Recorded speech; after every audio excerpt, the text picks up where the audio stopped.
तो last part में जब जियाओजी ने जिन से लेकर ली जिन के हॉर्न को प्योरीफाई कर कर एब्जॉर्ब किया था तो उसे पनिशमेंट मिली थी क्योंकि ली जिन अभी मरा नहीं है। अब ये देखकर लू जिन से बदला लेने का फैसला लेता है, पर तभी डिंग कुन वहाँ आइस गर्ल और यिंग जी को ले आती है। अभी लू ने भी रूल्स ब्रेक किए थे, जिस वजह से यिंग जी उसे मो और ली जिन के साथ पकड़कर ले जाता है। और फिर जब आइस गर्ल भी जियाओजी की बॉडी को ले जाने लगी थी तभी जिन बाई का हॉर्न भी उसे ही दे देता है, जो देखकर आइस गर्ल कहती है कि अगर जिन उसे एब्जॉर्ब करता है तो इससे उसकी पावर बढ़ सकती है। लेकिन जिन बाई की मेमोरीज नहीं रखना चाहता था, इसलिए वो उसे रखने से मना कर देता है। अब आगे तो अब इस पार्ट की शुरुआत में हम देखते हैं कि यहाँ जिन के घर के बाहर अभी कुछ लोग खड़े होकर चिल्ला रहे थे। वो गुस्सा थे क्योंकि जिन ने ली जिन को पकड़वा दिया है, जो कि बाई का इकलौता भाई था। ये लोग बाई के सपोर्टर्स थे, इस वजह से ये लोग गुस्सा है। साथ ही ये यहाँ जिन के घर पर पत्थर भी फेंक रहे थे, जिन्हें वो लैम्प गार्ड अपने बैरियर से रोक रही है। वो बताती है कि जिन घर पर नहीं है, साथ ही वो इन्हें जाने का कहती है, लेकिन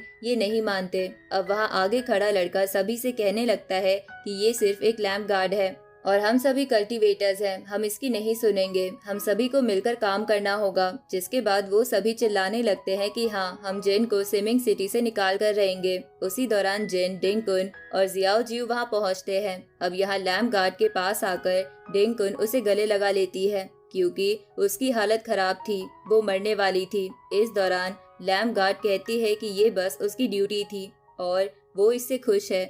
जिसके बाद अपने आप ही उसकी पूरी बॉडी डिसअपियर हो जाती है। अभी डिंग कुन उससे बहुत उदास थी। तभी जिन पीछे मुड़कर उन लोगों से कहता है कि तुम मुझे सिटी से निकालना चाहते हो, जबकि सिटी से तो तुम्हें निकल जाना चाहिए। इस पर वो लोग आवाज उठाते हैं और कहने लगते हैं कि तुम हमें ऐसा कैसे कह सकते हो।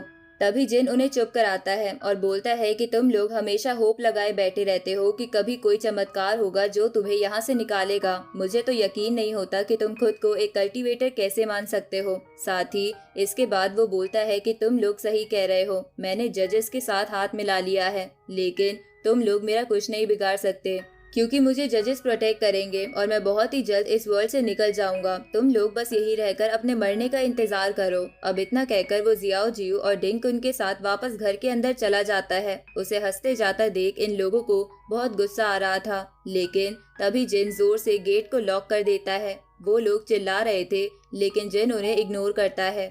यहाँ अंदर आने के बाद अभी डिंग कुन कह रही थी कि भले ही जिन ने उन्हें मोटिवेट किया, लेकिन उसे नहीं लगता कि वो लोग आगे कुछ करेंगे। उसके हिसाब से वो लोग अभी भी हर चीज का ब्लेम जिन पर ही डालेंगे। इस पर जिन कहता है कि कोई बात नहीं, मुझे इससे फर्क नहीं पड़ता और अगर उन्होंने कुछ करने की कोशिश की तो ये रूल्स के खिलाफ होगा और जजेस को मेरी मदद करनी ही पड़ेगी। अब तभी आइस गर्ल वहाँ आती है और कहती है कि अगर सच में तुम्हें प्रोटेक्शन चाहिए तो मैं मदद कर सकती हूँ।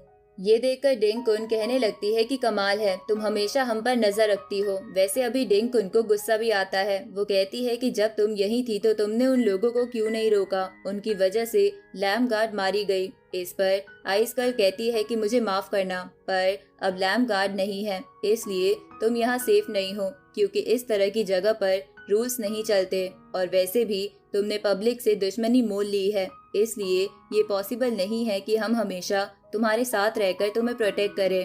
हालांकि फिर वो कहती है कि अगर सच में तुम प्रोटेक्शन चाहते हो तो तुम मेरे घर आ सकते हो। ये सुनने के बाद वो तीनों ही हैरान हो चुके थे। जियाओ जियू ने तो जिन को पकड़ तक लिया था। हालांकि फिर वो आगे आते हुए कहता है कि माना कि मैं हैंडसम हूँ और बातें भी अच्छी करता हूँ, लेकिन मुझे नहीं लगता कि किसी को भी इस तरह से डायरेक्टली अपने घर पर इनवाइट कर लेना चाहिए। जिन बोलता है कि मुझे लग रहा है कि इसके पीछे तुम्हारा कोई हिडन एजेंडा है, जिस पर आइस गर्ल कहती है कि हाँ बिल्कुल, पर वो बताती है कि उसका घर 5th स्टार पर है, जो सुनकर जिन हैरान हो जाता है। वो कहती है कि अगर तुम ये अपॉर्चुनिटी मिस कर रहे हो और तुम्हें इन्फॉर्मेशन नहीं चाहिए तो तुम मना कर सकते हो।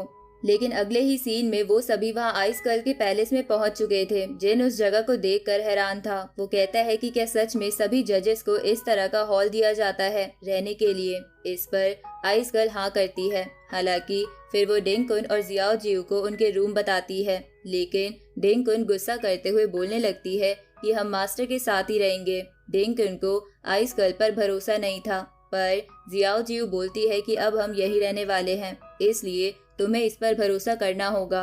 और इसके बाद वो डिंग कुन को लेकर चली जाती है। अभी आइस गर्ल बोल रही थी कि तुम्हारे दोस्तों को तुम पर पूरा भरोसा है।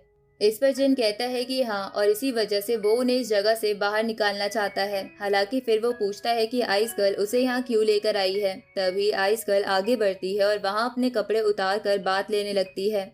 इस दौरान वो बताती है कि ये वर्ल्ड टाइम से बिल्कुल अलग है। वो कहती है कि जब से वो जज बनी है तब से वो हजारों हॉर्न प्योरीफाई कर कर एब्जॉर्ब कर चुकी है। वो कहती है कि बहुत लोग 9 स्टार रिलीम को पार करने की कोशिश कर चुके हैं, लेकिन अभी तक कोई पास नहीं हुआ।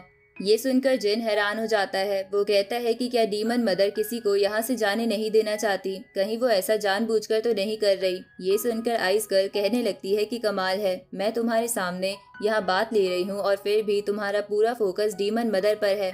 इस पर जिन कहता है कि मैं सिर्फ काम की बात करने के लिए आया था, लेकिन अगर तुम ऐसी बात करना चाहती हो तो मैं अभी चलता हूँ। पर तभी आइस गर्ल उसे स्पिरिचुअल चेन से अपने पास खींच लेती है। वो कहती है कि क्या तुम किसी और बारे में बात नहीं करना चाहते।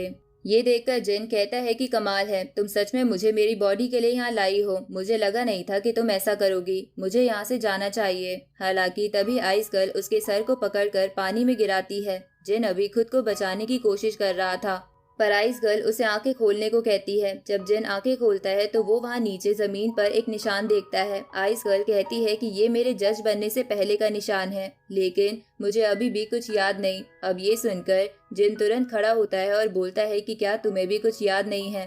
अब आगे वो कुछ बोलने ही वाला था, लेकिन आइस गर्ल उसे चुप कराकर बताती है कि किसी भी जज को अपनी पुरानी मेमोरीज जानने नहीं दी जाती और पुरानी मेमोरीज जानने की कोशिश करने पर उन्हें पनिशमेंट भी मिलती है।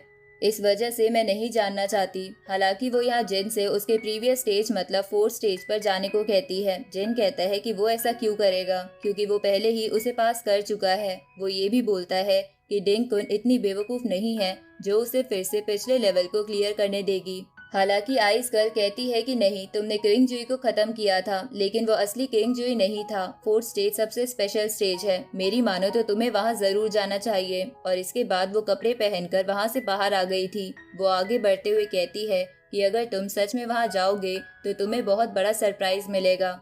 वैसे इसके बाद अब हम देखते हैं कि वो जिन डिंग कुन और जियाओ जी को लेकर उसके हॉल में उस जगह लेकर आती है जहाँ से कल्टीवेशन की जा सकती है। यहाँ वो जिन को कल्टीवेशन करने देती है और बताती है कि यहाँ से वो केओस एनर्जी और यूनिवर्सल एनर्जी को कल्टीवेट कर पाएगा, जो कि स्विमिंग सिटी में वो नहीं कर सकता, क्योंकि वहाँ बहुत सी बाउंड्रीज लगी हुई है। अभी जिन को कल्टीवेट करते हुए देख डिंग कुन कह रही थी कि काश वो भी कल्टीवेशन कर पाती।